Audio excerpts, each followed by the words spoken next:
The homes surrounding Carl Park, including 411 West Indiana, were built on lots carved out from land originally owned by Albert Carl, a pioneering farmer and stockman.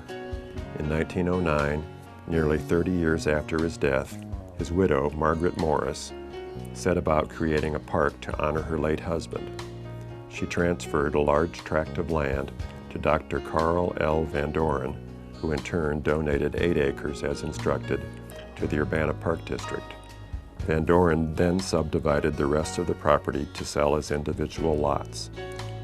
If that name sounds familiar, the doctor was the father of 2 Pulitzer Prize winners for literature, Carl Van Doren and Mark Van Doren. According to a letter from an early resident, this house was at the edge of town in 1922. There were no houses to the east, and the nearest house to the west was 4 lots away. But it was close to the university, and professors have often called this house home. Clarence Balke, a professor of inorganic chemistry at UIUC, built the house in 1909. Only a few years later, after Balke took a position with a Chicago pharmaceutical company, he sold the property to Elliott Blackwelder, then chairman of the geology department.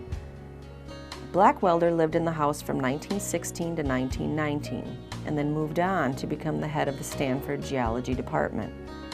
In turn, a new dean of the College of Education, Charles Chadsey, purchased the house.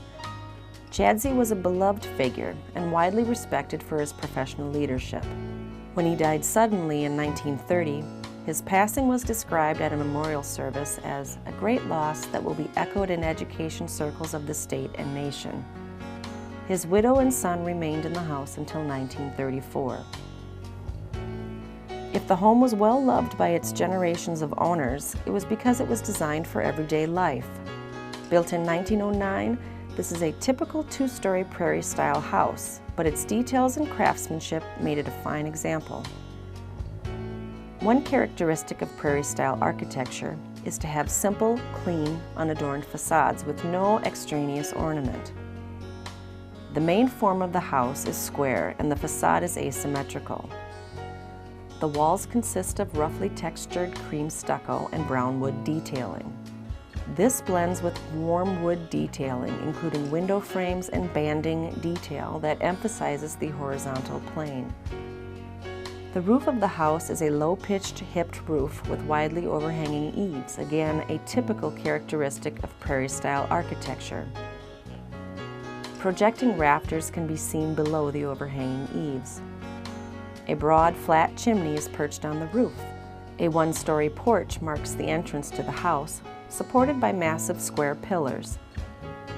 2 large, stout, round urns flank the porch entrance near the wide pillars. The house is called the Ortiz house because of a later resident of the house. University of Illinois medical student Augusto Ortiz boarded with the Goodwine family in the 1920s.